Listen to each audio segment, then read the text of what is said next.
Hallelujah. आओ तो हम परमेश्वर के वचन की ओर चले और बाइबल से उत्पत्ति का पुस्तक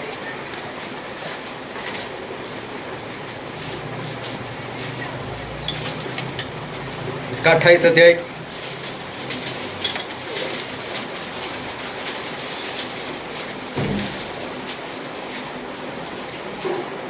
उत्पत्ति 28 और 10 वचन से लेकर 19 वचन तक हम में से कोई पढ़ेगा अच्छे से।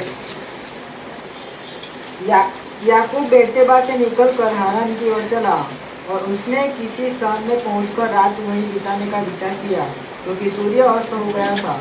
इसीलिए उसने उस स्थान के पत्थरों में से एक पत्थर ले अपना तकिया बनाकर रखा और उसी स्थान में सो गया।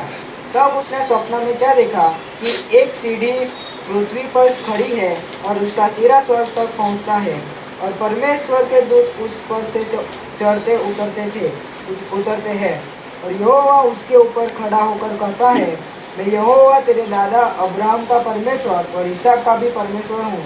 जिस भूमि पर तू लेटा है उसे मैं तुझको और तेरे वंश को दूंगा और तेरा वंश भूमि के दूर के किनकों के समान बहुत होगा और पश्चिम पूर्व उत्तर दक्षिण चारों ओर फैलता जाएगा और तेरे वंश के द्वारा पृथ्वी के सारे कुल आशीष पाएंगे।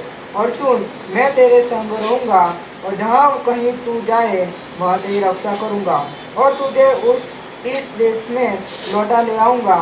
मैं अपने कहे हुए को जब तक पूरा न कर लूँ तब तक तुझको न छोड़ूंगा। तब याकूब जाग उठा और कहने लगा, निश्चय इस स्थान में यहोवा है और मैं इस बात को न जानता था। और भय खाकर उसने कहा, यह स्थान क्या ही भयानक है। यह तो परमेश्वर के भवन को छोड़ और कुछ नहीं हो सकता, वरन यह स्वर्ग का फाटक ही होगा। और भोर को याकूब उठा और अपने तकिए का पत्थर लेकर उसका खंभा खड़ा किया और उसके सिरे पर तेल डाल दिया। उसने उस स्थान का नाम बेतेल रखा, पर उस नगर का नाम पहले लूज था। परमेश्वर पिता का वचन हमारे लिए बहुत ही आशीषित है और परमेश्वर पिता का वचन सच्चा है और बाइबल में लिखा है, यदि तू सच्चाई को जानेगा तो सच्चाई तुझे आज़ाद करेगी। कुछ दिन पहले मैं कहीं पर गया था और किसी दुकान के पास मैं खड़ा था, मुझसे वहाँ पर कुछ काम था और जो दुकान वाला था वो मेरे साथ बातें कर रहा था और उससे बातें की कि यहाँ पर अभी एक जवान लड़का जो था वो मर गया और जो जवान लड़का था मुश्किल से 20-21 साल का होगा। उसके पिता ने उसको मोटरसाइकिल ला कर दी थी, पल्सर, और वो मोटरसाइकिल बहुत स्पीड में चलती है और तुरंत वो स्पीड पकड़ लेती है और उसको चलाने वाले भी नौजवान लोग ही होते और ऐसा समझते हैं कि हम ही चला सकते हैं इसको और हम ही इसको हैंडल कर सकते। अभी वो लड़का हर रोज़ इस स्पीड में जाता होगा, स्पीड में आता होगा। कई लोगों ने उसको डांटा, उसको बोला सिटी है, ट्रैफिक है, इतने स्पीड में तू मत जा, लेकिन फिर भी वो जाता रहता था। कई लोगों ने उसके पिताजी को भी डांटा कि भाई साहब आप कैसे हो, अपने बेटे को डांटते नहीं, बेटे को पल्सर ला कर दे दी। चलो जो भी है, लेकिन एक दिन सही में उसका एक्सीडेंट हो गया और उसकी जो पेट्रोल की टंकी आती है, सीट ख़त्म होती है और पेट्रोल की टंकी ऐसे बनाई है वो मेढक के समान।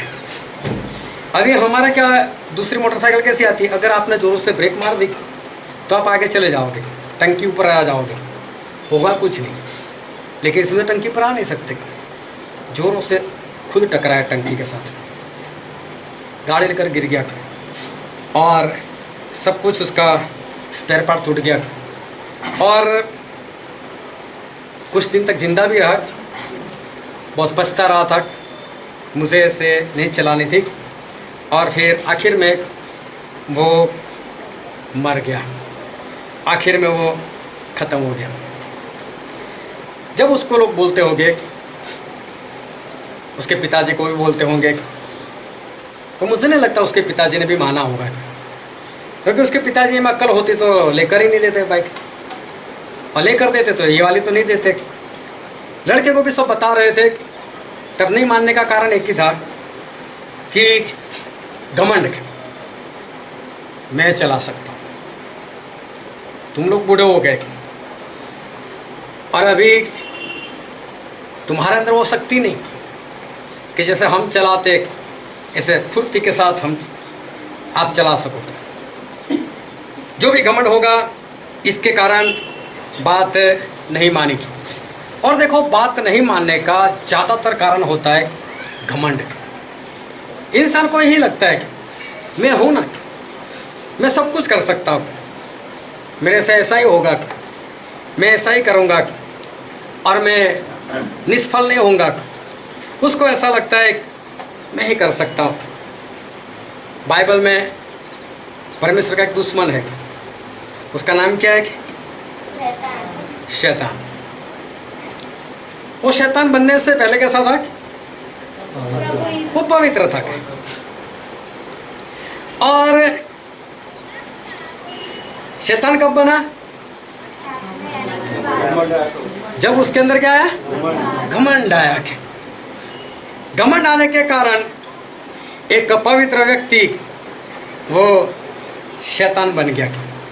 बहुत ध्यान से परमेश्वर के वचन है, उसको सुनते रहना कि घमंड आने की वजह से एक पवित्र व्यक्ति वो शैतान वो बन गया। बाइबल में देखो तो बाइबल में बहुत सारी चेतावनी जो है वो परमेश्वर ने हमको दी है। आज एक चेतावनी नोएल की ओर से भी मिल गई, लेकिन बाइबल में परमेश्वर ने हमको बहुत सारे चेतावनी दिए। जब परमेश्वर ने अब्राहम को चुना और अब्राहम को बोला, अब्राहम यहाँ से निकल, अपने पिता को छोड़ दे, पिता के देश को छोड़ दे, अपना घर छोड़ दे, जो जगह मैं दिखाऊं वहाँ पर जा। और अब्राहम निकल पड़े और अब्राहम के साथ लूत गए। और लूत भी अब्राहम के कारण बहुत आशीषित हुए। अब्राहम के साथ रहने के कारण लूत के पास भी पशु बढ़ने लगे और इतने बढ़ने लगे कि अब अब्राहम और लूत दोनों के पशु के लिए जो हरा घास चाहिए वो उनको कम पड़ने लगा। और इस कारण से उनके चराने वाले जो थे वो आपस में लड़ने लगे। तब अब्राहम ने लूत से ऐसा कहा कि लूत, तू चारों ओर देख, और अगर तू पूरब को जाएगा तो मैं पश्चिम को जाऊंगा, और तू उत्तर को जाएगा तो मैं दक्षिण को जाऊंगा, क्योंकि हमारे बीच में बैर नहीं होना चाहिए। और देखो आज हमारे चरवाहे लड़ रहे, हो सकता है कल हमारे अंदर कुछ खट्टापन आ जाए, इससे अच्छा है हम जुदा होते। और उस वक्त सही में लूत को ऐसा बोलना था कि नहीं अब्राहम, मैं आपको छोड़ नहीं सकता, क्योंकि मैं आज जो भी हूँ आपके साथ चलने की वजह से हूँ। आपको छोड़कर मैं कुछ नहीं कर सकता। अगर मैं आपको छोड़ दूंगा तो जानता तो मैं सब कुछ हूँ, लेकिन वो आशीष नहीं रहेगी मेरे पास जो आपके साथ चलने से मुझे मिली। लेकिन लूत को ऐसा होगा, अभी कोई बात नहीं, अभी मैं कर सकता हूँ। और बाइबल में लिखा है, हम पढ़ते उत्पत्ति का पुस्तक उसका 13 अध्याय और उसका 10 और 11 वचन।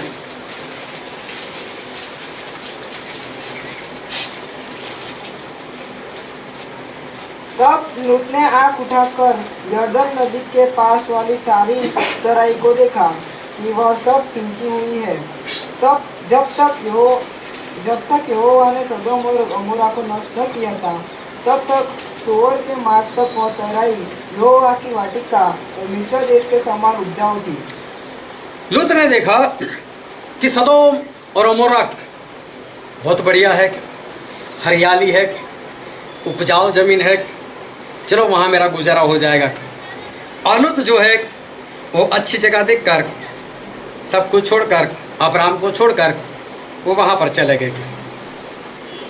अभी बाद में क्या हुआ हम सब जानते। वहाँ पर गए, शादी की, 2 लड़की हो गई, लड़कियाँ जवान भी हो गई। सदोम और अमोरा का पाप बहुत था। परमेश्वर आए ऊपर से नीचे, सदोम और अमोरा का नाश किया, लूत को बचा लिया, उसकी पत्नी और दोनों बच्चियों को भी बचा लिया। लेकिन सब कुछ छोड़कर लूत को वहाँ से भागना पड़ा। जिस भेड़ बकरी के कारण वो अब्राहम से जुदा हुए थे, वो भेड़ बकरी, वो सोना चांदी, वो सारी धन दौलत, वो सारी संपत्ति वो लूत के पास से वो चली गई। अब ये बाइबल में लिखा, इसका कारण क्या है? ये इसलिए लिखा है कि हम इस चेतावनी को ग्रहण करें, इस चेतावनी को हम ध्यान में लें कि कहीं अगर हमने ऐसा कुछ किया, अगर हमने कहीं पर हरियाली देखी और जहाँ पर परमेश्वर ने हमको जोड़ा है, अगर वहाँ से हम अलग हो गए, जिसके साथ रहना चाहिए उसके साथ नहीं रहे, तो हमारी भी हालत और लूत के समान ही होगी।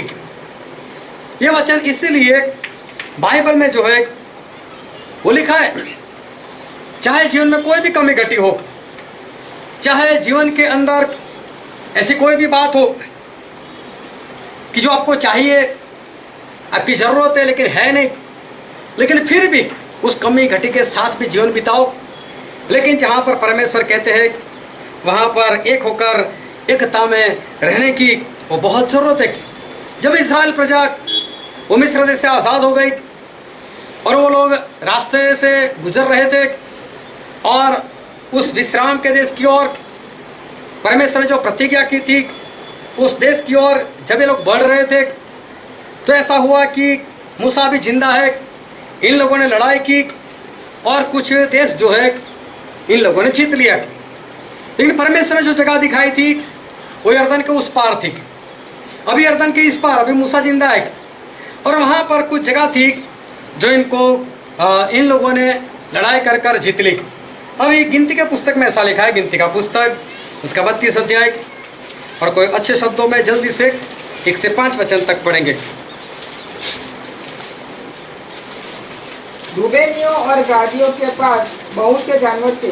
जब उन्होंने याजेर और गिलाद देशों को देखकर विचार किया कि वह पशुओं के योग्य देश है, तो मूसा और एलियाजर याजक और मंडली के प्रधानों के पास जाकर कहने लगे, अतारोत, दीबोन, याजेर, निम्रा, हेशबोन, एलाले, सबाम, नबो और बोन नगरों का देश, जिस पर यहोवा ने इस्राएल की मंडली को विजय दिलवाई है, वह पशुओं के योग्य है और तेरे दासों के पास पशु है। फिर उन्होंने कहा, यदि तेरा अनुग्रह तेरे दासों पर हो तो यह देश तेरे दासों को मिले कि उनकी निज भूमि हो, हमें यर्दन पार न ले चल। देखो, गाद लोगों ने और साथ में रूबेन लोगों ने, ये 2 कुल जो 12 गोत्र थे, उस 12 गोत्रों में से 2 गोत्र ने मूसा और दूसरे लोगों के पास आकर ऐसा कहा कि ऐसा करो ना, हमारे पास बहुत पशु है, ये जगह बहुत अच्छी है, यहाँ पर हरियाली बहुत है, हमारे पास पशु बहुत है, हमको यही दे देना, ये जगह हमको दे दो, यही हमारा वतन ठहरेगा, हमें यर्दन के उस पार मत ले जाना। उसके बाद अगर पूरा चैप्टर पढ़ोगे तो मूसा ने कई बार इनको मना किया, लेकिन आखिर में फिर मूसा मान गए कि छोड़ो, दे देते इनको। अभी बहुत ध्यान से समझना, यही बात लूत ने की थी ना। लूत ने भी यही देखा था ना, मेरे पास भेड़ बकरियां बहुत है, मेरे पास पशु बहुत है, ये उपजाऊ जमीन है, ये अच्छी है मेरे लिए, मेरे पशुओं के लिए अच्छा है, और इसलिए मैं वहाँ पर चला जाता हूँ। और आखिर में क्या हुआ, सारी संपत्ति चली गई, पत्नी गंवा दी और जितना कुछ पाया था सब कुछ चला गया।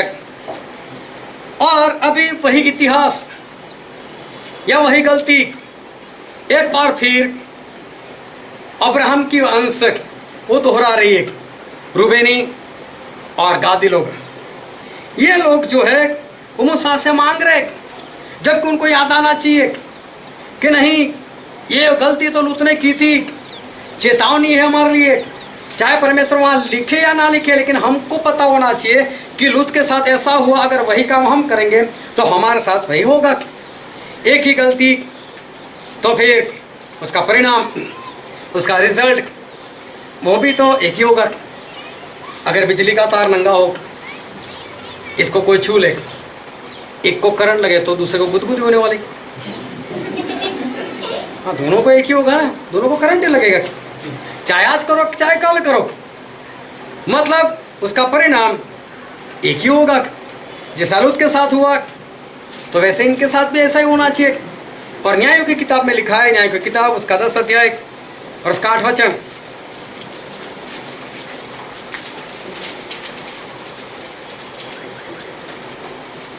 और उस वर्ष से इस्राएलियों को सताते और पीसते रहे।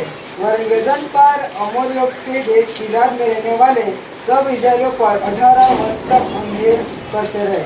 हाँ, ये गिलाद बस जहाँ रूबेन और जहाँ पर गाद वाले रहते थे, वही जगह पर ऐसा हुआ कि 18 साल तक उनका सब कुछ छीन लिया और वहाँ पर दूसरे लोग जो है वो राज करने लगे।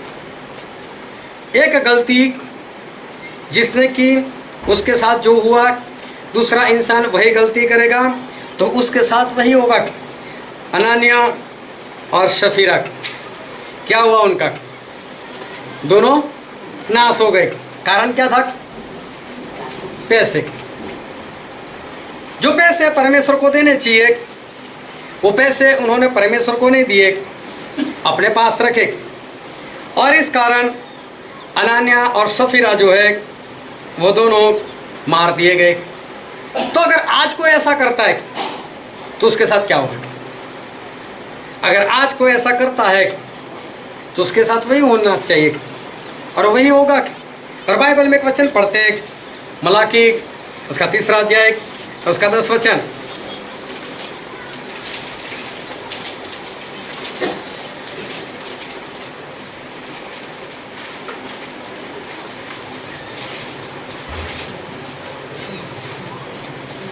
सारे दशमांश भंडार में ले आओ कि मेरे भवन में भोजन वस्तु रहे।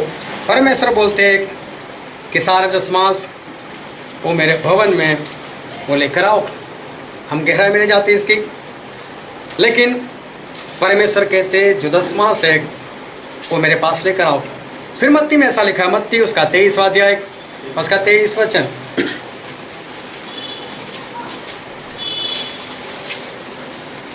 हे कपटी शास्त्रियों और फरीसियों, तुम पर हाय, तुम पुदीने और सौंफ और जीरे का 10वां अंश तो देते हो। हाँ, परमेश्वर प्रभु से ने कहा तुम 10वां अंश तो देते हो, परंतु तुमने व्यवस्था की गंभीर बातों को, लेकिन व्यवस्था की गंभीर बातों को, अर्थात न्याय और दया और विश्वास को छोड़ दिया है। और विश्वास को छोड़ दिया है।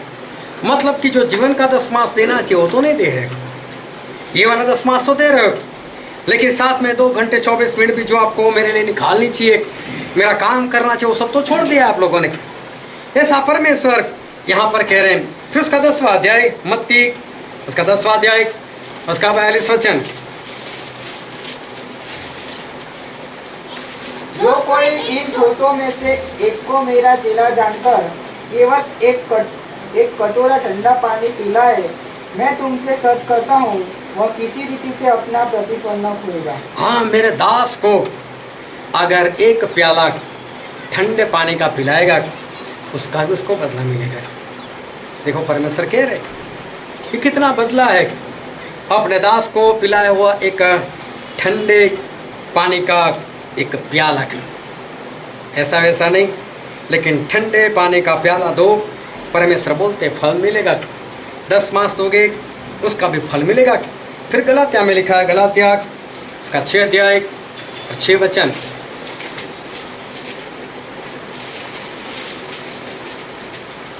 जो वचन की शिक्षा पाता है, जो वचन की शिक्षा पाता है वह सब अच्छी वस्तुओं में, वो सारी अच्छी वस्तुओं में से सिखाने वाले को भागी करे। सिखाने वाले को भागी करे, मतलब उसको देख।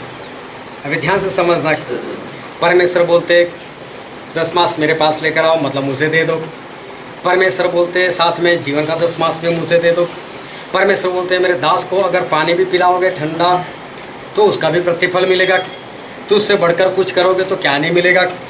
फिर परमेश्वर बोलते हैं कि जो सीखने वाला है वो सिखाने वाले को अपनी सारी अच्छी अच्छी वस्तुओं का सहभागी बनाए, मतलब उसके पास जितनी भी अच्छी वस्तुएं आती है उसमें से कुछ हिस्सा वो सिखाने वाले का भी वो रखे। अभी ध्यान संबंधक कि परमेश्वर में चेतावनी देते, ये वचन जो लिखा है वो क्यों लिखा है, उस समय चेतावनी मिलती है, हमें उपदेश मिलता है। अनान्या और सफीरा ने यही काम किया, जो परमेश्वर का था वो परमेश्वर को नहीं दिया तो मारे गए। तो सारी बातें जो हमने पढ़ी वो परमेश्वर ही बोल रहे, तो हमें क्या करना चाहिए। कितने लोग हैं जो इस तरह से वो चलते हैं। एक बार चर्च में ऐसा हुआ कि चर्च में आपको मालूम है कि वो झोली लेकर आते हैं और ऐसे दान इकट्ठा करते हैं। लंबी बेंच होती है और बेंच के किनारे पर वो खड़े रहते हैं और फिर वो झोली वहाँ पर आती है और फिर इंसान उसमें पैसा डालते। अब एक बार क्या हुआ कि एक इंसान बेंच पर बैठा था और उसने ऐसे जेब में से जैसे ही पैसे निकाले कि अभी दान आने वाला है, तो पीछे की साइड वो झूले वाले थे, तो जैसे उसने निकाला तो साथ में 500 की मालूम है 4 5 6 कितनी नोट थे मालूम नहीं, गिर गई। अब उसको तो पता ही नहीं चला। अभी पीछे की बेंच में जो बैठा था उसने देख लिया कि इसकी नोटें गिर गई, उसने उठाई और उसको दे दी। और तभी वो झोली वाला उसके पास आया, उसने सोचा है कि ये भाई साहब निकालने गए होंगे, तब तक झोली वाला निकल गया होगा, अभी मेरी लाइन में आ गया इसलिए डालने को बोल रहे, उसने डाल दिया अंदर और बहुत खुश हो गया। बोले कितना दानी इंसान है, कितना उदार मन है इसका, कितने पैसे दिए उसने। और उसके दिमाग में वही चल रहा है, चर्च ख़त्म हो गया, इसको मिला, भाई साहब आपका मन बहुत बड़ा है। ये भी सोच रहा है पैसे वापस कैसे ले। बोलो उसमें क्या है यार। बोले नहीं यार इतना ज़्यादा दान, और कौन सा दान। बोले आपने जो मुझे डालने के लिए दिया। अरे बोले नहीं, वो तो आप जब पैसे निकाल रहे थे तो आपके ही पैसे गिर गए थे, तो मैंने तो आपको वापस किए। बोलो नहीं चाहिए मुझे पहले से, मेरे पैसे सारे चले गए। क्रोधायमान हो गया उसके ऊपर। फिर उसको याद आया मैं कहाँ पर बैठा हूँ, मैं कहाँ पर बात कर रहा हूँ, किस बारे में बात कर रहा हूँ।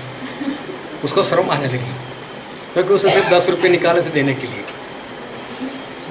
अब इसको दान कहा जाएगा, ये तो ऐसा ही कहा जाएगा गिर गए उसके पैसे, वो कौन सा देना चाहता था।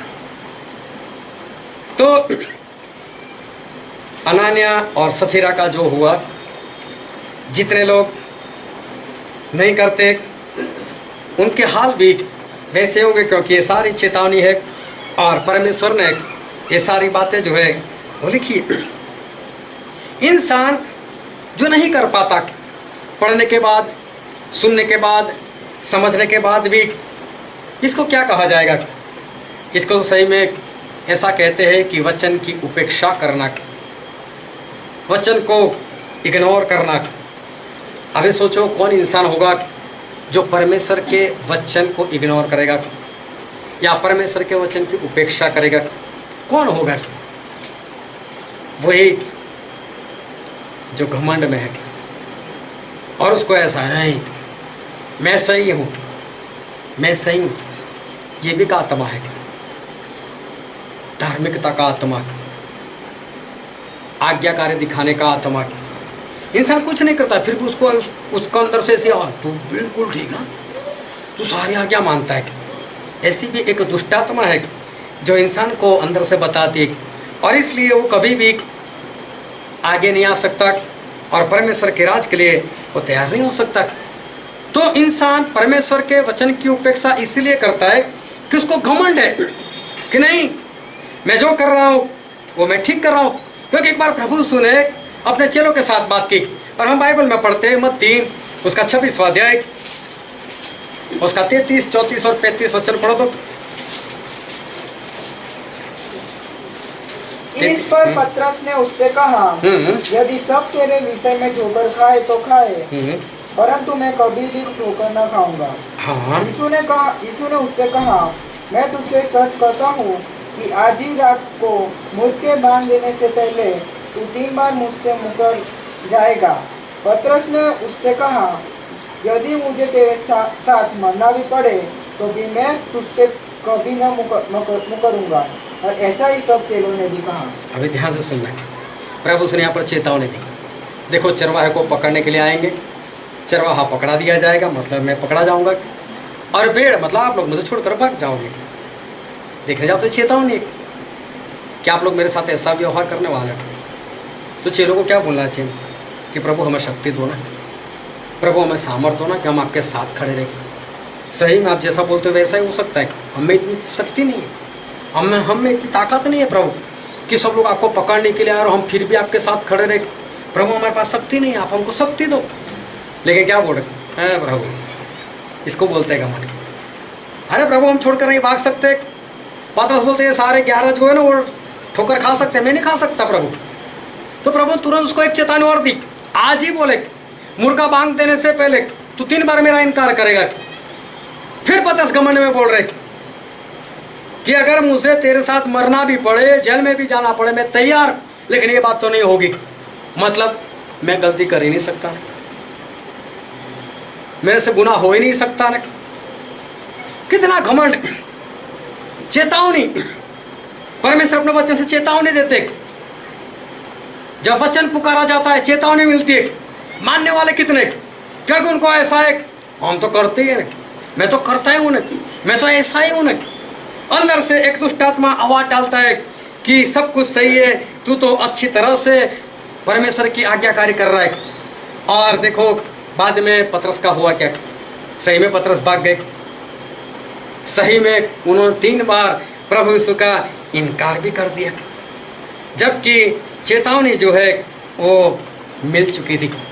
ये घमंड जो है ना वो परमेश्वर को थोड़ा भी पसंद नहीं है, क्योंकि सबसे पहला जो इंसान जिसने गुनाह किया, जो शैतान कहलाया, वो सबसे बड़ा उसका जो पाप था वो यही था, घमंड। सबसे पहले इस दुनिया में अगर कोई पाप आया है तो वो घमंड है। और इसलिए हमारे परमेश्वर जो है वो घमंड से बहुत नफरत करते हैं। उनको घमंड नहीं चाहिए, वो घमंड से बहुत नफरत करते हैं। और पहले पतरस में लिखा है, पहला पतरस उसका 5वां अध्याय और 5वां वचन,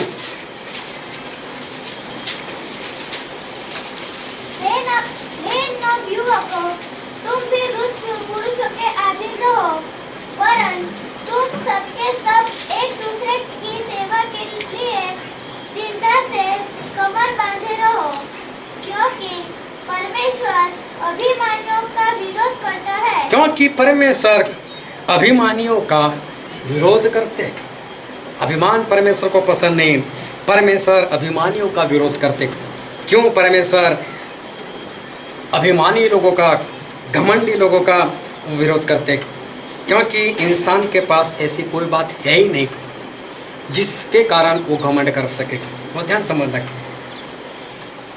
अगर आपके पास ऐसी कोई भी एक बात है कि जिसके कारण आपको घमंड करना चाहिए तो आप बता सकते हो। ऐसी कोई भी बात नहीं इंसान के पास जिसके कारण वो इंसान जो है वो घमंड करे।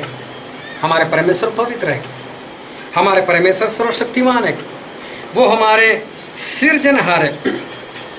जब मैं मसीह में नहीं था तो मसीह ही तो था, मसीह को मानने वाला।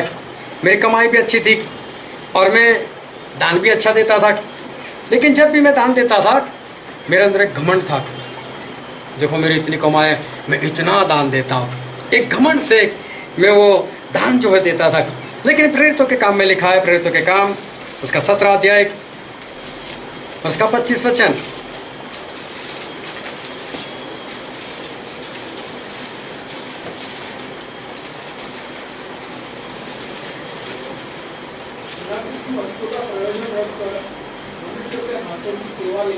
हाँ, क्योंकि वह तो आप ही सबको जीवन और सांस और सब कुछ देता है। यहाँ परमेश्वर की बात की है कि परमेश्वर ही हमको जीवन देते हैं, परमेश्वर ही हमें सांस देते हैं, परमेश्वर ही सब कुछ हमें देते हैं। इसका मतलब इंसान अगर दशमांश भी निकालता है तो परमेश्वर ने उसको कितना दिया? 100%। तो अभी तो उसे उसमें से 10 मास निकाला। तो कोई भी इंसान दान के बारे में भी घमंड नहीं कर सकता। परमेश्वर कहते हैं कि सब कुछ इंसान को मैं ही देता हूँ, उसको जीवन में देता हूँ, उसको श्वास में देता हूँ, उसके नथुनों में जो ऑक्सीजन जाना चाहिए परमेश्वर बोलते हैं वो तो मैं देता हूँ। इंसान के पास ऐसा कुछ भी नहीं जिसके कारण वो परमेश्वर के आगे या और किसी के आगे वो घमंड कर सके। परमेश्वर के आगे इंसान जो है वो कुछ भी नहीं। जिस परमेश्वर से शब्द बोला और सूरज बन गया, जिस परमेश्वर से शब्द बोला चांद बन गए, जिस परमेश्वर से शब्द बोला और ये धरती बन गई, तो सोचो वो परमेश्वर कैसे होगे। उस परमेश्वर के सामने ये धरती का गोला एक गोटी के समान है। हमने कई बार देखा एक गोटी, अभी समझो उसके ऊपर इंसान। अगर धरती का गोला गोटी के जितना बना दो, फिर उसके ऊपर इंसान बनाना हो तो कितना बनाओगे? हमारे आंख से दिखेगा भी नहीं। तो सोचो इंसान परमेश्वर के आगे कैसा होगा। इंसान परमेश्वर के आगे वो कुछ भी नहीं। जो हमारे परमेश्वर है वो परमेश्वर ही वो सब कुछ है, और इंसान जो है वो परमेश्वर के आगे कुछ भी नहीं। इसलिए इंसान कभी भी घमंड नहीं कर सकता। फिरौन जो था वो तो घमंडी था, वो ऐसा बोल रहा कौन यहोवा, मैं नहीं छोड़ने वाला। लेकिन निर्गमन के पुस्तक में लिखा है उसका 9वां अध्याय उसका 15 वचन, मैंने तो अभी हाथ बढ़ाकर तुझे और तेरी प्रजा को मरी से मारा होता और तू पृथ्वी पर से सत्यानाश हो गया होता। हाँ, परमेश्वर बोलता है अगर फिरौन में चाहता ना तो फिरौन में तुझे एक ही पल में इन 1 सेकंड मैं तुझे खत्म कर देता। सत्यानाश का मतलब होता है कि कुछ भी तेरा बाकी नहीं रहता। इस तरह से परमेश्वर बोलते हैं एक ही पल में मैं तुझे खत्म कर देता। हमारे परमेश्वर में इतनी ताकत है। फिर भजन संहिता में लिखा है उसका 104 अध्याय और उसका 29 वचन,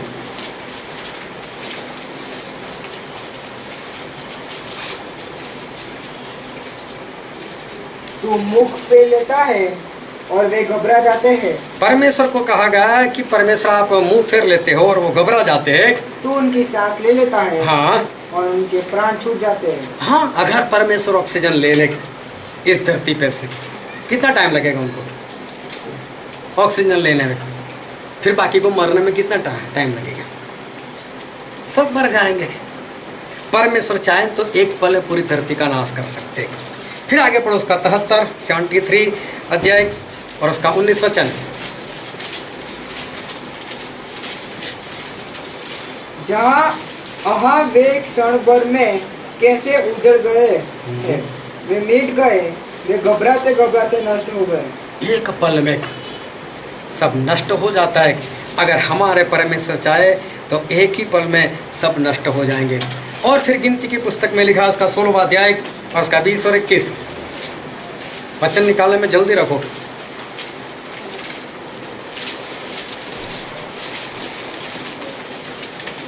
तब यहोवा ने मूसा और हारून से कहा, उस मंडली के बीच में से अलग हो जाओ कि मैं उन्हें पल भर में भस्म कर डालूं। हाँ, परमेश्वर बोलते मैं पल भर में उनको खत्म कर दूँ। देखो 3 जगह पर देखा हमारे परमेश्वर चाहे तो पूरी धरती को एक पल में वो नाश कर सकते हैं। अभी सोचो उस धरती में हम भी तो है, फिर हम घमंड किस बात का करेंगे? अगर परमेश्वर चाहे तो हमारा नाश एक पल में हो सकता है। फिर उस परमेश्वर के आगे या लोगों के आगे हम किस बात पर घमंड करें? घमंड करने के लिए हमारे पास कुछ है ही नहीं। जो भी वचन उसको मानना ही है, जो भी वचन है उसको ग्रहण करना ही है, जो भी वचन उसकी आज्ञाकारी करनी है।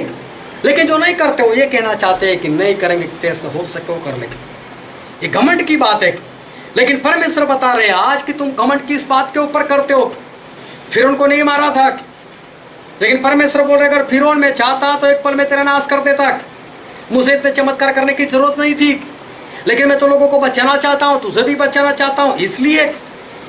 लेकिन परमेश्वर चाहते तो एक पल में उस फिरौन का नाश कर देते। लेकिन हमारे परमेश्वर वो सबको बचाना चाहते, इसलिए परमेश्वर का वचन कहता है कि तुम किस बात पर घमंड करते हो। हम किसी बात के ऊपर परमेश्वर के सामने या किसी के आगे घमंड नहीं कर सकते, क्योंकि परमेश्वर ये जो हमें शक्ति देते, परमेश्वर ये जो हमें सामर्थ्य देते, परमेश्वर ये जो हमें ज्ञान देते, हमें समझ देते, जिसके कारण कोई खेती कर सकता है, जिसके कारण कोई जॉब कर सकता है, जिसके कारण कोई सेवकाएं कर सकता है। किसी के बिना ये धरती जो है वो रुकी नहीं। अगर किसको ऐसा लगता है कि अगर मैं नहीं होऊंगा तो मेरे घर का ऐसा हो जाएगा, या संगत का ऐसा हो जाएगा, या मेरे रिश्तेदार का ऐसा हो जाएगा, तो कब्रिस्तान में जाकर देख ले, वो सभी का मानना ऐसा ही था। लेकिन फिर भी आज भी तो दुनिया कायम है, आज भी तो चल रही। किसी के बिना कोई भी काम जो है वो नहीं रुक सकता। और फिर भी देखो आज इतने सारे लोग हैं घमंड कर रहे, मैं प्रचारक, मैं सेवक, मैं प्रेरित, मैं भविष्यवक्ता, मैं पास्टर, मैं सिंगर, मैं आराधना करवाने वाला, मैं प्रबंधक, मैं ये, मैं वो। आज देखो कितना घमंड जो है वो लोगों के अंदर वो पड़ा हुआ है। लेकिन परमेश्वर के बिना कोई भी इंसान कुछ भी नहीं कर सकता। और उत्पत्ति में लिखा है उसका 6 अध्याय उसका 2 वचन, तब परमेश्वर के पुत्रों ने मनुष्य की पुत्रियों को देखा। हाँ, कि परमेश्वर के पुत्र मतलब स्वर्गदूतों ने, हाँ, कि वे सुंदर है, और उन्होंने जिस को चाहा उसे ब्याह कर लिया। हाँ, स्वर्गदूतों ने इस धरती पर आकर इस धरती की जो स्त्रियाँ थी, लड़कियाँ थी, उनके साथ शादी कर ली। ये हमारा सब्जेक्ट नहीं है, लेकिन हमने कई बार ये वचन सीखा हुआ है कि शैतान ने इन लोगों के पास, स्वर्गदूतों के पास भी पाप करवाया था, और स्वर्गदूतों ने भी व्यभिचार का पाप किया था। उन लोगों ने स्वर्ग छोड़ दिया था। इस धरती पर आकर उन्होंने धरती की जो स्त्रियाँ थी उनके साथ उन लोगों ने शादी की थी। ये वक्त वक्त पर होता रहता था, ऐसा नहीं कि एक ही दिन में ये सब कुछ हो गया। लेकिन वक्त वक्त पर शैतान वो स्वर्गदूत को कभी 2 को, कभी 5 को, कभी 10 को, इस तरह से वो बहकाता था, और स्वर्गदूत वो स्वर्ग छोड़कर नीचे आ जाते थे, और उन्होंने यहाँ पर आकर व्यभिचार किया। ऐसा हुआ था। और फिर उसका 4था वचन पढ़ो तो, उन दिनों में पृथ्वी पर दानव रहते थे। उस दिनों में पृथ्वी पर दानव रहते थे, मतलब राक्षस रहते थे। और इसके पश्चात जब परमेश्वर के पुत्र मनुष्य की पुत्रियों के पास गए, हाँ, तब उनके द्वारा जो पुत्र उत्पन्न हुए, हाँ, वे शूरवीर होते थे। हाँ, जो स्वर्गदूतों से जो बच्चे पैदा हुए, स्वर्गदूत और इस धरती की लड़कियां से जो बच्चे पैदा हुए, वो सामर्थी थे, वो राक्षस के समान थे। वो लोग बहुत ही हट्टे कट्टे, जिस तरह से कई बार हमको ऐसी बातें सुनने को मिलती, राक्षस की बात सुनने को मिलती, तो हम क्या बोलते, ऐसी कहानी होगी। हो सकता है आपने जो सुनी वो कहानी, लेकिन पहले ऐसा होता था। गोलियात देखो कितनी हाइट थी उसकी। और भी बहुत सारे लोग ऐसे हो चुके थे कि जो शैतान के बहकाव में आकर स्वर्गदूतों ने गुनाह किया था, उनसे पैदा हुए थे। उनके बच्चे बहुत ही शूरवीर थे, बहुत ही सामर्थी थे। अभी समझो कि स्वर्गदूत और इस धरती की लड़की, अगर उनके बच्चे इतने सामर्थी, तो खुद स्वर्गदूत कैसे होंगे? स्वर्गदूत में कितना सामर्थ्य होगा? स्वर्गदूत जो है वो कितने शूरवीर होंगे? और दानियेल भविष्यवक्ता के पुस्तक में लिखा है उसका 10वां अध्याय उसका 11वां वचन,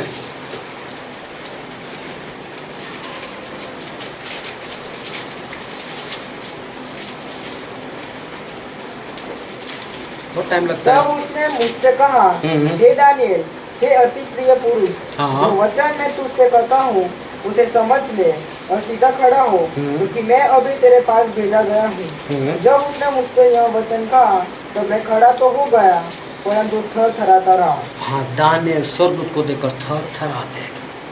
तो सोचो स्वर्गदूत कैसे होंगे, उनके पास कैसा सामर्थ्य होगा कि दानियेल जैसे अति प्रिय जो परमेश्वर का भक्त है, दास है, वो भी स्वर्गदूत को देखते तो डर जाते। फिर मत्ती में लिखा उसका 28वां अध्याय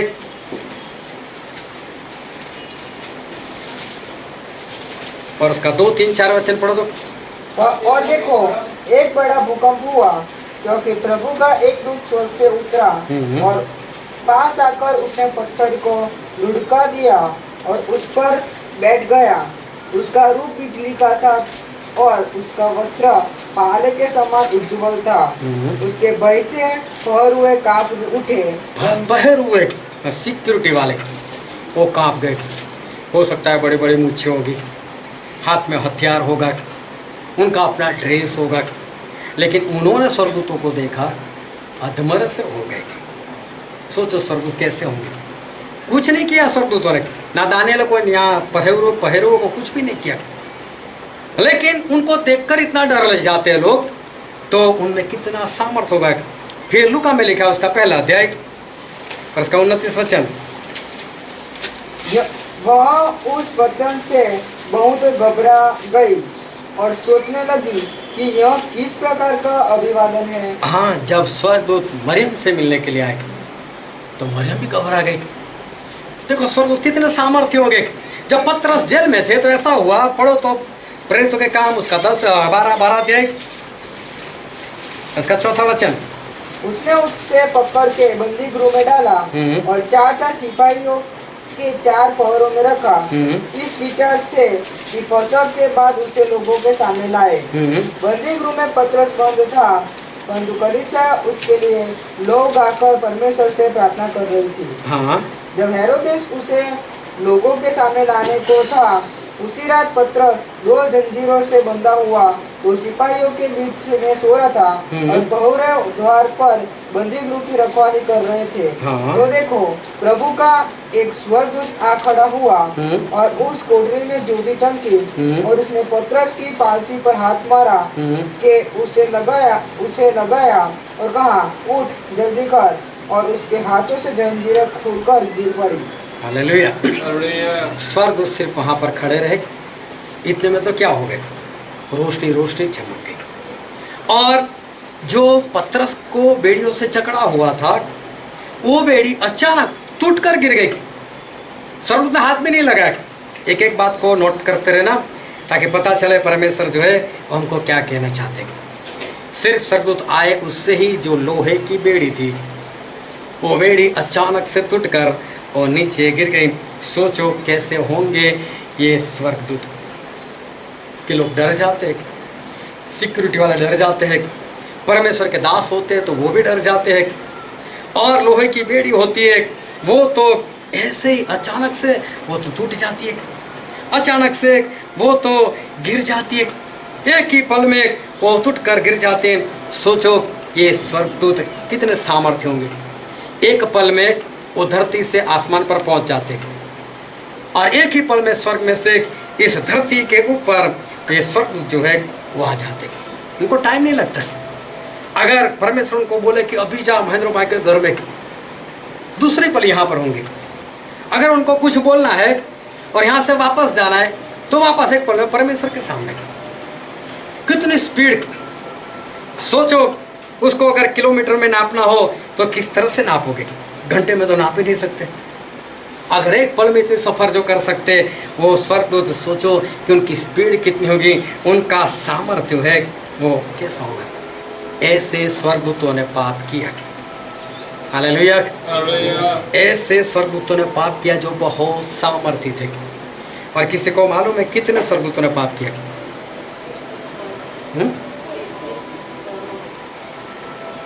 जोर से बोलो। हाँ, तीसरा हिस्सा। फिर और कोई क्या है? हाँ, कभी सीखे नहीं कितने स्वर्गदूतों ने पाप किया?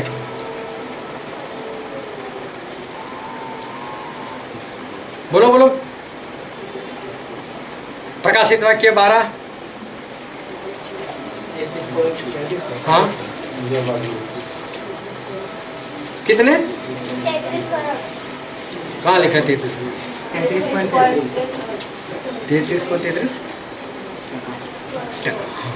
33.33%।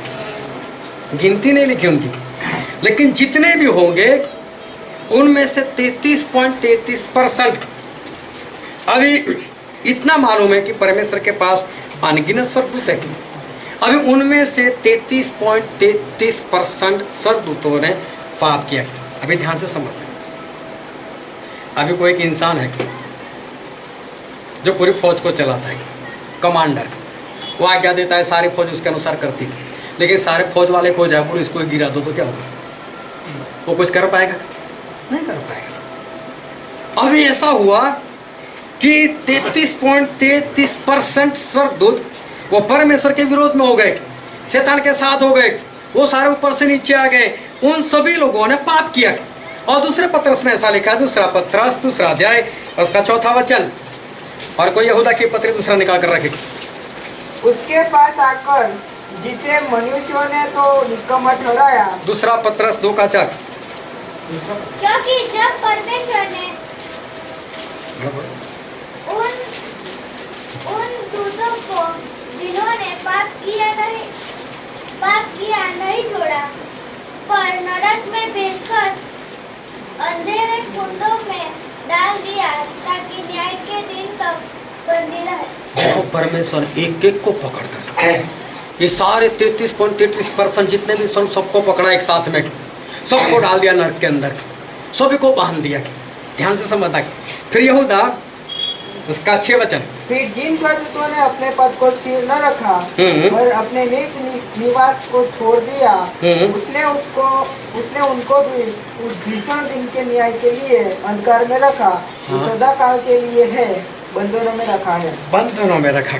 अभी ध्यान से समझना, 33.33%। अभी मुझे नहीं मालूम कितने होंगे, लेकिन अगर 1 करोड़ स्वर्गदूत हो तो 33,33,000 स्वर्गदूत, वो चाहे जितने भी हो, लेकिन परमेश्वर देखो इतने सामर्थ्य स्वर्गदूत एक पल में ऊपर से नीचे आते और सभी को बांध कर नरक में डाल दिया। आज तक उनमें से कोई छूटा? वो स्वर्गदूत, एक स्वर्गदूत अगर जेल में खड़ा हो जाए तो पत्रस की साकल बेड़ी टूटकर गिर जाती है अपने आप। तो परमेश्वर ने कैसे बांध कर रखा होगा उनको? क्या वो अपनी बेड़ी तोड़ सकते हैं? तो वो बेड़ी कैसी होनी चाहिए? क्या वो अपने बंधन को तोड़ सकते हैं? अगर इतने सामर्थ्य स्वर्गदूत, वो भी एक नहीं, मुझे नहीं मालूम हजारों में, मुझे नहीं मालूम लाखों में, मुझे नहीं मालूम करोड़ों में, लेकिन मुझे मालूम है 33.33%। और इतने स्वर्गदूतों को परमेश्वर ने एक ही जगह, एक ही साथ में सभी को बांध दिया, और ये सब साथ में मिलकर भी परमेश्वर का कुछ नहीं बिगाड़ सकते। जो इतने सामर्थ्य के ऊपर स्वर्ग में से नीचे 1 सेकंड में आ सकते हैं, नीचे से ऊपर 1 सेकंड में जा सकते हैं, जो खड़े हो जाते हो, इंसान का लोहा पिघल जाता है, उसकी बेड़ी टूट जाती है, साकल गिर जाती है, लेकिन परमेश्वर उनको किस तरह से बांध कर रखा है। आज तक इतने साल गुजर गए, उनमें से एक भी बाहर नहीं आया। और उनको देखकर इंसान, परमेश्वर के दास लोग डर जाते हैं। ऐसे सामर्थ्य स्वर्गदूत, अगर वो भी परमेश्वर के आगे कुछ भी नहीं, तो इंसान कौन? हालेलुया। समझ में आ रही है बात? तो इंसान कौन? किस बात में इंसान घमंड कर सकता है? स्वर्गदूत नहीं कर सकता। इतना सामर्थ्य होने के बावजूद तो इंसान क्या करेगा? भजन संहिता में लिखा है उसका 22वां अध्याय उसका 6 वचन, 22 का 6। परंतु मैं तो कीड़ा हूँ। हाँ, परमेश्वर का दास कहता है मैं तो कीड़ा हूँ। इंसान अपनी औकात जान ले तो कितनी अच्छी बात है। परमेश्वर के आगे इंसान एक कीड़े के समान है। वो किसी भी बात पर वो घमंड नहीं कर सकता। इंसान परमेश्वर के आगे कुछ भी नहीं। जिन्होंने सूरज बनाया, चांद बनाया, जिन्होंने इस धरती बनाई, उनके आगे इंसान जो है वो कुछ भी नहीं। जिनके आगे धरती का गोला एक गोटी के समान है, उनके सामने ये इंसान कुछ भी नहीं। और आज जो वचन हमने पढ़ा था उत्पत्ति उसका 28 अध्याय और 10 से 19 तक हमने पढ़ा। वहाँ पर ऐसा हुआ, अभी ध्यान से समझते रहना, कि वहाँ पर याकूब, जिनका नाम परमेश्वर ने इज़राइल रखा, वो याकूब जा रहे थे अपने मामा के घर। रात हो गई, इसलिए रात में कहीं पर सो गए। जब सो गए रात में तो उनको एक दर्शन हुआ, सपना आया। सपना ऐसा था कि एक सीढ़ी थी, जो सीढ़ी उसका आखिरी छोर यहाँ पर धरती पर और ऊपर वाला छोर पूरा ऊपर स्वर्ग तक। और जहाँ पर ऊपर वाली जगह थी वहाँ पर परमेश्वर थे और स्वर्गदूत जो थे वो उस सीढ़ी के ऊपर चढ़ते थे, उतरते थे। बस इतना दर्शन जो है वो इस याकूब को हुआ। और याकूब नींद में से जाग गए। फिर उस जगह पर उन्होंने जो पत्थर अपने सर के नीचे लिया था उसको उठाया, उसका अभिषेक किया और उस जगह का नाम उन्होंने रखा बैतल, और पहले उस जगह का नाम था लूज। और याकूब ने ऐसा कहा, इस जगह बहुत डरावनी है, ये तो परमेश्वर का घर है, ये तो स्वर्ग का दरवाजा है। इतनी बातें ये याकूब जो है वो वहाँ पर बोलते। अभी देखो सीढ़ी कैसी होती है। हम सीढ़ी किसको बोलते? सीढ़ी होती है तो हमारे वहाँ ज़्यादातर बांस की बनाते, लोहे की भी बनाने लगे, लेकिन पहले ज़्यादातर लकड़े की बांस की बनाते थे, लोहे की भी बनने लगी। लोहा घिसता जाता है, लकड़ा भी कई बार टूट जाता है। अगर उस सीढ़ी के ऊपर अगर आप चढ़ते जाओ तो हो सकता है कि लकड़ा कमज़ोर हो जाए और कभी टूट जाए, और आप जहाँ पर हो वहाँ से नीचे गिर सकते हो। और जो सीढ़ी होती है उसके ऊपर एक के बाद पैर रखकर आपको चढ़ना है। और अगर आप गलती करते हो, एक की जगह पर 2-2 स्टेप ऊपर जाते हो या 3-3 स्टेप ऊपर जाने का प्रयत्न करते हो तो आपका गिरने का संभव है। सीढ़ी कमज़ोर है तो वो टूट भी सकती है, लेकिन यहाँ पर जो सीढ़ी है वो किसी इंसान की नहीं, ये तो परमेश्वर की सीढ़ी है। ये परमेश्वर की बनाई हुई एक सीढ़ी है। उसके ऊपर स्वर्गदूत लिखा है बाइबल में कि स्वर्गदूत चढ़ रहे थे और स्वर्गदूत उतर रहे थे। इस स्वर्गदूत का काम क्या है? और स्वर्गदूत का काम ऐसा है, हम पढ़ते इब्रानी उसका 1 अध्याय उसका 13 और 14 वचन। और स्वर्गदूतों में से उसने किससे कब कहा, तू मेरे दाहिने बैठ, जब तक कि मैं तेरे बैरियों को तेरे पाँव के नीचे की पेड़ी ना कर दूं। क्या वे सब सेवा टहल करने वाली आत्माएं नहीं जो उधर पाने वालों के लिए सेवा करने को भेजी जाती है? हाँ, स्वर्गदूत जो है वो जितने इंसान परमेश्वर के रास्ते पर सही से चलते हैं उनकी सेवा करने के लिए परमेश्वर ने स्वर्गदूतों को रखा है। एलिया थक गए थे, खाने पीने की ज़रूरत थी तो स्वर्गदूत आए। तो जहाँ जहाँ पर परमेश्वर के लोगों को ज़रूरत होती है तो परमेश्वर भेज देते स्वर्गदूत को उस इंसान की सेवा करने के लिए। तो यहाँ पर बहुत स्पष्ट लिखा है कि स्वर्गदूत जो है वो इंसान जो स्वर्ग में जाने वाला है उसकी सेवा करने की आत्मा है। उसकी सेवकाई के लिए परमेश्वर उसको भेजते हैं। तो जब भी परमेश्वर स्वर्गदूत को बोलते जा नीचे, वो आता है। जब भी परमेश्वर स्वर्गदूत को बोलते आ जा, तो स्वर्गदूत चला जाता है। ये उसका स्वर्गदूत का काम है। फिर मत्ती में ऐसा लिखा उसका 6 अध्याय उसका 10 वचन, तेरा राज्य आए, तेरी इच्छा जैसे स्वर्ग में पूरी होती तेरी है, इच्छा जैसे स्वर्ग में पूरी होती है वैसे पृथ्वी पर भी है। वैसे पृथ्वी पर भी हो। ये प्रभु यीशु की सिखाई हुई प्रार्थना। प्रभु से ऐसी प्रार्थना सिखाई जिस तरह से परमेश्वर आपकी इच्छा स्वर्ग में पूरी होती है। वहाँ स्वर्ग में तो पूरी ही होती है परमेश्वर की इच्छा, धरती पर नहीं हो रही, इसलिए प्रार्थना सिखाई कि धरती पर भी हो। तो स्वर्ग में तो परमेश्वर की इच्छा पूरी होती है। और वो कौन करता है? वो स्वर्गदूत परमेश्वर की इच्छा के अनुसार वो काम करते हैं। जब भी परमेश्वर स्वर्गदूत को बोलते जा, स्वर्गदूत जाता है। जब भी परमेश्वर बोलते आ, तो स्वर्गदूत आ जाता है। ये कर वो कर, तो वो करता है। उसकी स्पीड कैसे नहीं, एक पल में ऊपर से नीचे, एक पल में नीचे से ऊपर। लेकिन उस स्वर्गदूत को कभी भी मुझे नहीं लगता सीढ़ी की जरूरत हो। क्या दानियल के पास सीढ़ी लेकर आए थे? क्या मरियम के पास सीढ़ी लेकर आए थे? नहीं, वो किसी के पास भी वो सीढ़ी लेकर नहीं आए थे। लेकिन याकूब ने तो सपने में या दर्शन में ऐसा दिखा कि स्वर्गदूत सीढ़ियाँ चढ़ रहे थे और ऊपर से नीचे उतर रहे थे। सीढ़ी चढ़ रहे थे स्टेप बाय स्टेप, उतर रहे थे स्टेप बाय स्टेप। सबसे ऊपर हमारे परमेश्वर खड़े रहे थे। वो ना नीचे आते थे ना ऊपर जाते थे, वो अपनी जगह पर वो कायम थे। उस परमेश्वर के पास जाने के लिए घमंड नहीं चलेगा। उस परमेश्वर के पास कोई भी इंसान घमंड के साथ वहाँ पर नहीं जा सकता।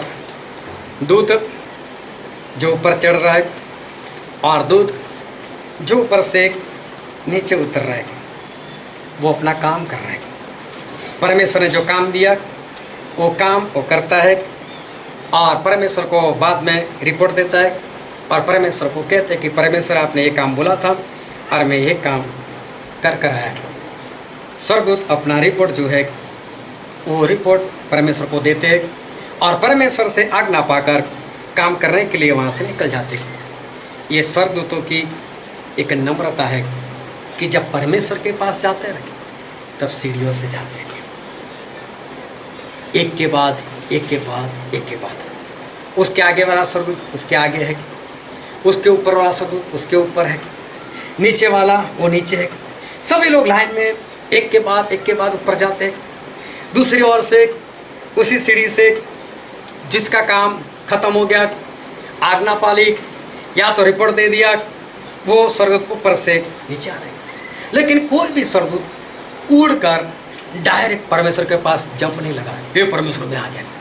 सभी स्वर्गदूत कैसे परमेश्वर के पास जाते हैं? स्टेप बाय स्टेप, परमेश्वर के पास डायरेक्ट नहीं किया। आज मालूम है लोगों को कैसा चाहिए? क्या? Step by step, direct. हमारा काम जो है वो डायरेक्ट ही हो जाए, डायरेक्ट जाना चाहते हैं, स्टेप बाय स्टेप नहीं। और डायरेक्ट वही जाना चाहता है जो घमंड से बड़ा, मैं निकल जाऊँ आगे, मैं आगे भागूँ, मैं ऐसा करूँ, मैं वैसा करूँ। याकूब सपने से जाग गए, डर गए, नाम रखा बेतेल और पहले उस जगह का नाम था लूज। लूज का मतलब मालूम है किसी को? बाइबल में नहीं है। लूज का मतलब है सेपरेशन, अलगता। लूज का मतलब होता है डिपार्चर, विदाई हो जाना। लूज एक दूसरे से जुदा हो जाना, एक के पास से निकलकर दूसरे के पास चले जाना, उसको छोड़कर कहीं और चले जाना, ये उस जगह का नाम था। उसी जगह पर परमेश्वर ने दर्शन दिया याकूब, और याकूब कहते ये तो बेतेल है, ये लूज नहीं है, ये सेपरेशन नहीं है, ये डिपार्चर नहीं है, यहाँ से जाना नहीं है, ये तो परमेश्वर का घर है, ये तो परमेश्वर का घर है, यहाँ तो स्वर्ग का दरवाजा है, यहाँ से तो हम परमेश्वर के पास जाते हैं, यहाँ से परमेश्वर के साथ कोई सेपरेशन नहीं, यहाँ से परमेश्वर के पास कोई डिपार्चर नहीं, यहाँ तो सीधा उस सीढ़ी से जाओ और परमेश्वर के पास चले जाओ और परमेश्वर के साथ वो सनातन काल के लिए रहो। सीढ़ी वहाँ पर है, वो परमेश्वर का घर है, परमेश्वर ऊपर ही है। सीढ़ी चढ़ते जाओ, जो आगे है उसको आगे रहने दो, जो पीछे है वो पीछे रहेगा। लेकिन अगर ओवरटेक करने का प्रयत्न किया, गड़बड़ी की और सीढ़ी से पैर फिसला, हालेलुया, फिर क्या होगा? फिर सब खत्म हो जाएगा, सब कुछ खत्म हो जाएगा। याकूब कहते हैं ये तो स्वर्ग का दरवाजा है, ये तो स्वर्ग का दरवाजा है। स्वर्गदूत बहुत सामर्थी, लेकिन नरक में जब परमेश्वर ने बंद कर दिया, बांध दिया, वो जैसे भी बेड़ी होगी, सांकल होगी, आज तक नहीं तोड़ पाएगी। लेकिन इंसान के सामने खड़े हो जाते थे, सांकल अपने आप टूट कर गिर जाती थी। लेकिन ये स्वर्गदूत जो सामर्थ्य है, परमेश्वर उनको बांध कर रखा है। किसी का भी घमंड परमेश्वर के सामने कुछ भी काम नहीं आएगा। और अय्यूब की पुस्तक में लिखा है, उसका 35वां अध्याय, उसका 12वां वचन,